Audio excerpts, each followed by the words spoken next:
Okay, so welcome to another technology video. The model number is a 22-C0021NA. So we picked this up from a customer site this morning, and the problem that they've got is it's got a failed hard disk. Now, these devices are slightly unusual where you get, it's got a 1 terabyte hard disk, and it's also got a small M2 SATA disk or drive that is set up as in RAID configuration. So what we're going to be doing is we're going to remove the hard disk and we're going to replace it with an SSD drive, and we're going to change the BIOS settings from RAID mode to AHCI mode. And the reason for that is because if we are replacing the spinning disk with a SSD drive, we don't need to use the other M.2 drive that is currently being used to speed up the performance of the hard disk. So basically it acts as a caching drive, and therefore gives you better performance from your spinning hard disk.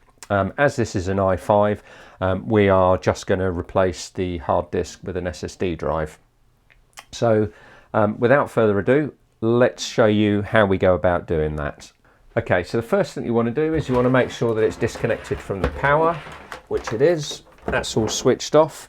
Now these ones, as they're all in one unit, they're slightly tricky to get into, but we're going to go through the mechanism that we use to do that, and all of the areas that we need to do are on the bottom. So let's move the camera down and we'll be able to see what we're doing. Okay, so on the bottom of the device itself, we've got these rubber grommets that cover the leg stand. So what we're going to do is we're going to get a little flathead screwdriver under there. We're going to prise that rubber cover out. Now that will just sit on top of the legs itself. It just gives you enough room to get to. There's a couple of screws underneath. So again, on this side we're going to do the same and just get that cover off. And then on the section here, this middle section, this comes out as well. So on the top we've got two little clips which we press down to release, and that enables us to take that cover out. And then once we've got this bracket removed, there should be 3 screws underneath that will enable us then to remove the cover. So first thing is we get the screwdriver in here. Let's try and get that rubber grommet further out, which we can't do. So these screws don't actually come completely out. They just stay in the bracket, which is quite nice, so you don't end up dropping them everywhere. And then once they're unscrewed, that bracket just lifts out. We put that to one side. And then underneath here, if we zoom in, you can see the three screws that we need to take out there. So these are Phillips head screws, 3 of them there.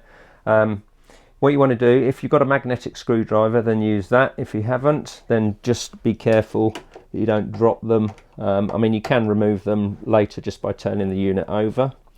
And in fact, me saying that, I'm probably going to drop them. What we'll do is we'll keep that there. We'll lift that up so we can get the screw out. So that's the first one out. And then on the 2 black clips again, we've got 2 screws there. And one here. Oh, and there we go, dropped it. But you can just turn that over and that will pop out, as you can see there. Okay, so put those 3 screws to one side. Now the nice thing about this is all the screws inside are the same size. Okay, so once the screws are removed, you can then turn it over, and the next thing that we want to do is we want to remove this front grille under here. To do that, that will just clip or unclip. So on the bottom here, what you want to do, the screen is not underneath here, so you can use just a small flathead screwdriver just to get underneath the lip. Being very careful that you don't scratch it. What we tend to do is look for the area that is the easiest to get into, probably the corner. And once you get in there, you can just prise it up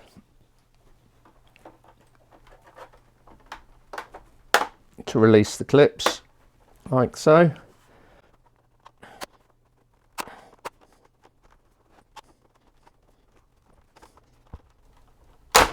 There we go.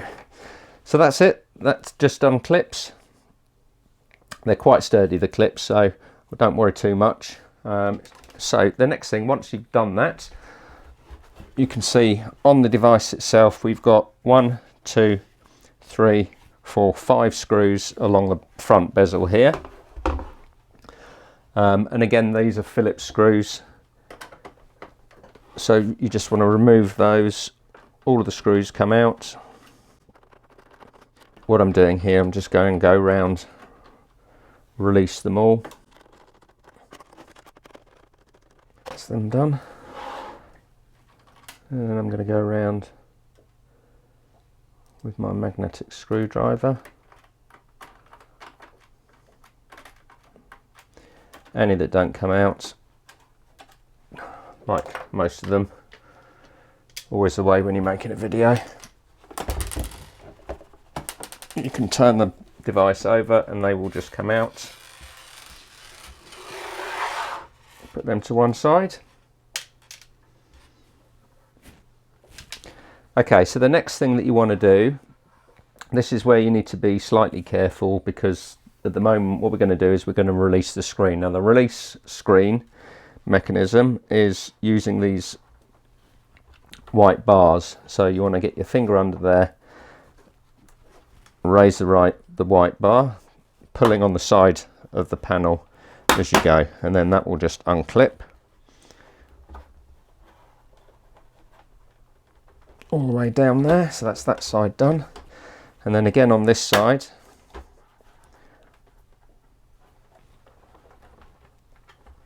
being careful that you don't damage the screen itself.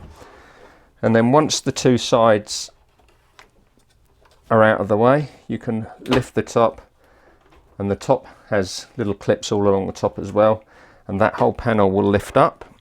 You then want to turn the device around, because what you're going to do is we're going to stand the panel over the back, because you've got sufficient room in terms of the cables, and lean it up against your back wall like that. So let's have a look at that. Okay, so once you've got the screen released, as you can see here, we've got our drive here, and then just behind it, let's see if we can see that.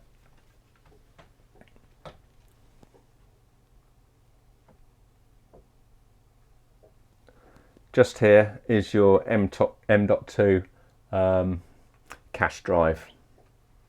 Okay, so on the drive cage, you've got a little flap here which sits against the screen, so you just move that to one side, and then in here you've got a screw that's just down here next to the connector cables, and you've got another screw here, and again they're the same screws, Phillips screws, so you want to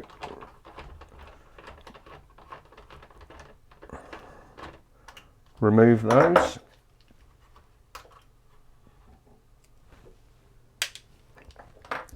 And again down this side as well. This one's a bit trickier to get to.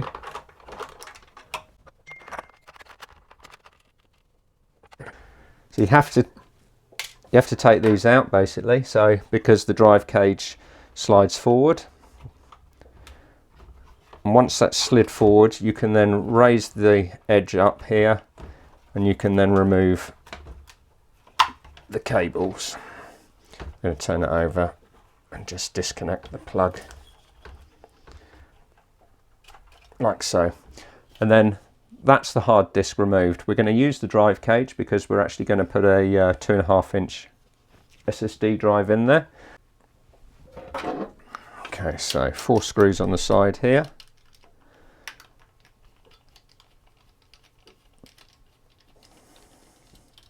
Now you could reuse the drive, but we're fairly confident that the drive has got some bad sectors. It's lost its boot partition.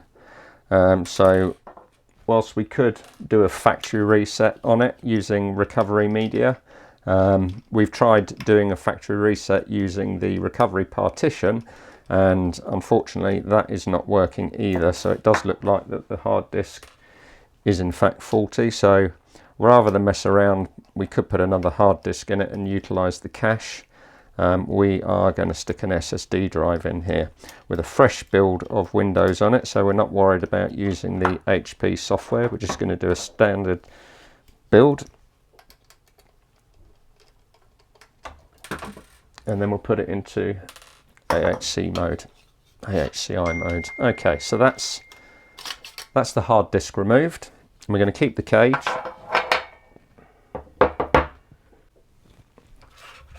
Okay, so we've got our SSD drive mounted into our 2.5 to 3.5 inch converter, and we're going to mount this into the cage. So what we want to do is so first of all, to mount it, these come in a variety of different sizes. You want to find the right one that brings your mount points where you need them.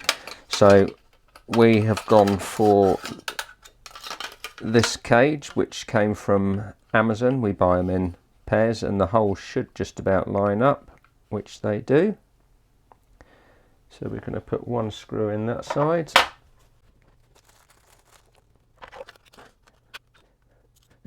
It's a Phillips screw, so that goes in there, and we'll tighten that up.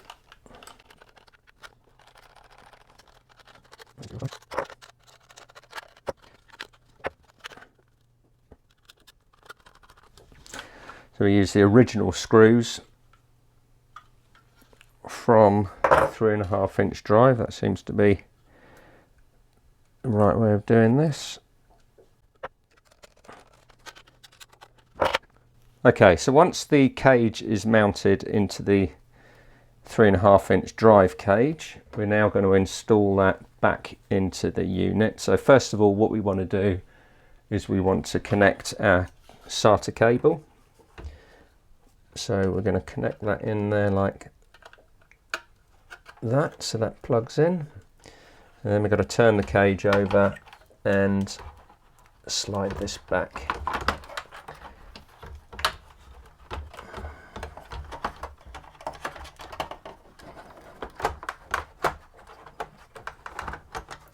Now the cables are reversed in this method, so you want to make sure that the cables route back into the cable holder and the drive sits in there firmly like that. The next thing we want to do is we're going to reattach our drive cage screws. So 1 down in the bottom here.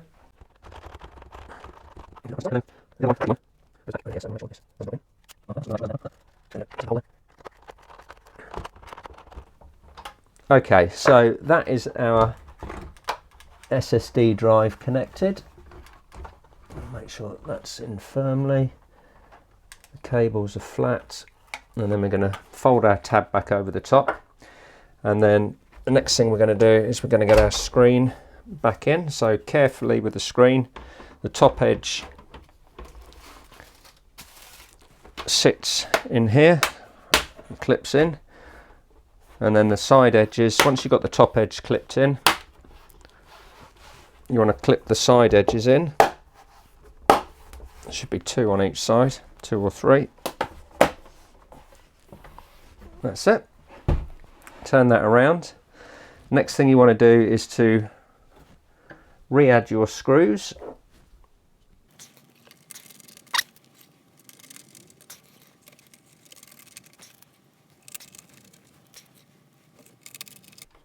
So that's your 5 screws reattached along the bottom. 1, 2, 3, 4, 5.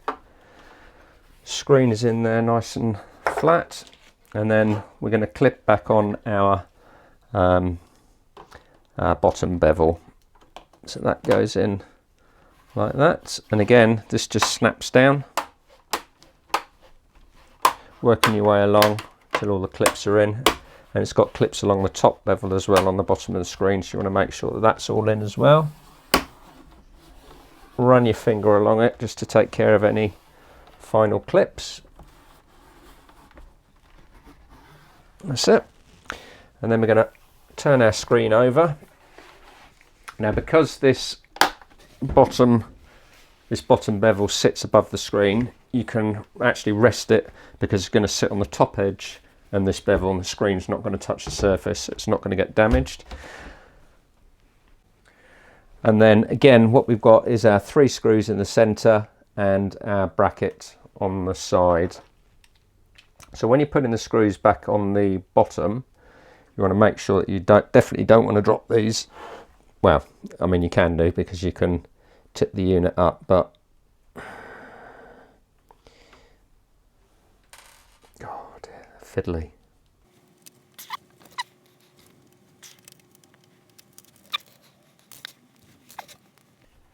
I'm actually going to lift this up a little bit just so I can get in there.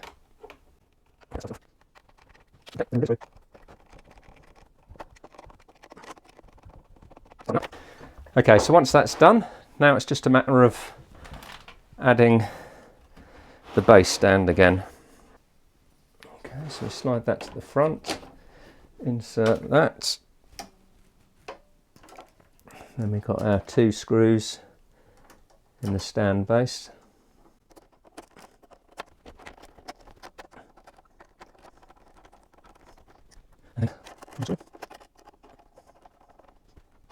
Like that.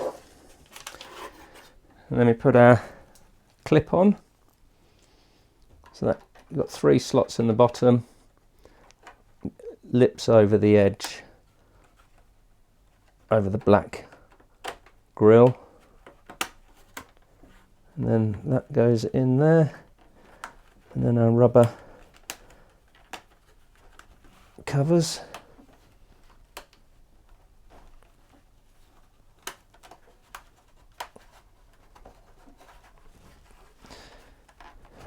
There we go.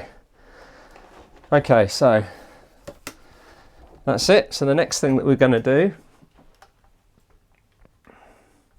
is we need to go into the BIOS and change our settings.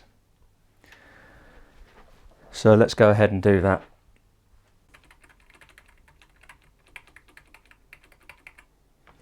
Okay, so we want to go into the BIOS, which is F10. Okay, and we want to come along to our storage configuration. So as you can see here, we've got SATA 1, which is now our SSD drive, and we've got our M2, which is the 16 gig cache drive. So what we're going to do is we're going to go escape out of that. We're going to go down to storage options, and okay, we can't do that there. So let's go across to,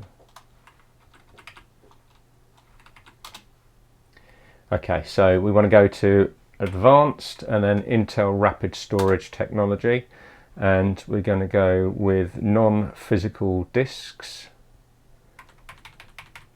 and we're going to select our, rather than our PCIe 1.0, our 16 gig drive, we're going to go for our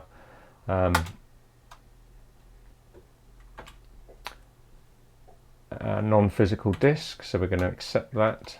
Going to go to device options, make sure that that's all set correctly, which it is. Bus options, okay.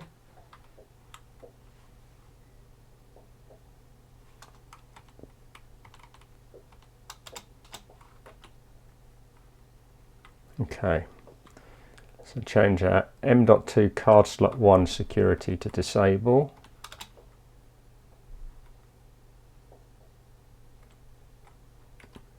Now let's see if we can go back to our storage options. No, we still can't do it.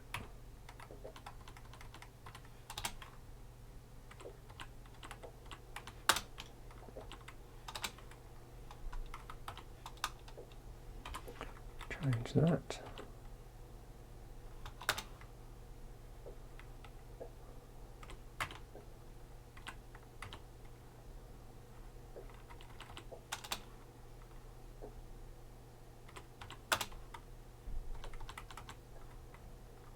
Non-RAID physical disks. Okay. So let's come back out of that. Let's save our changes and exit. And then let's go back in again. So to enter the startup options, you press escape on this device. Okay. So we go into BIOS again.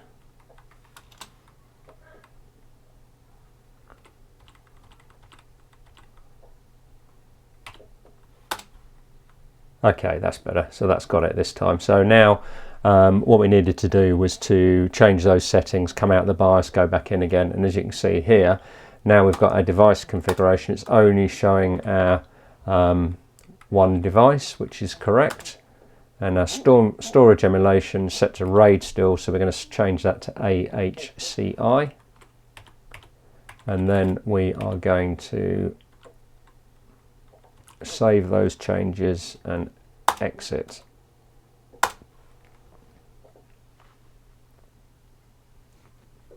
Now what we want to do is on boot up, we're going to go into our startup options. I haven't got a drive installed yet.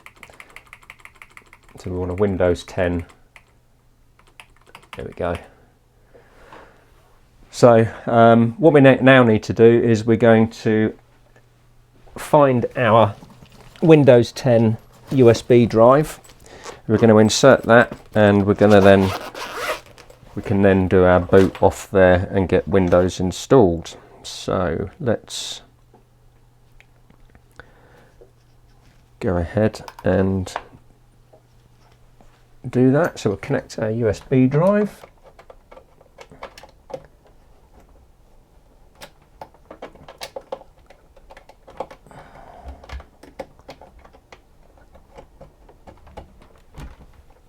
Like that. I'm going to escape out of that, give it a reboot, tell it to boot from the drive, which will be F9. Okay, so F9 is our boot. Oh, that's better. So we've got a duff USB drive there, so I'll have to get rid of that.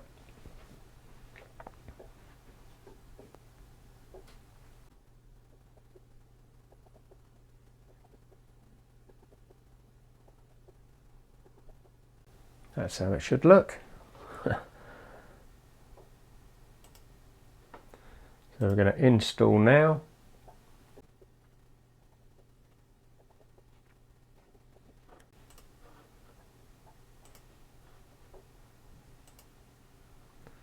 So there's our 500 gig drive. So we're going to install onto that. Okay, so that's the process basically. We're not going to go through all of this, but the next thing that we're going to do is we're going to go to the HP website. We're going to install all the relevant software. We're going to install the correct HP drivers for this device. Then we're going to go and we're going to run Windows updates on top of that until that's clean.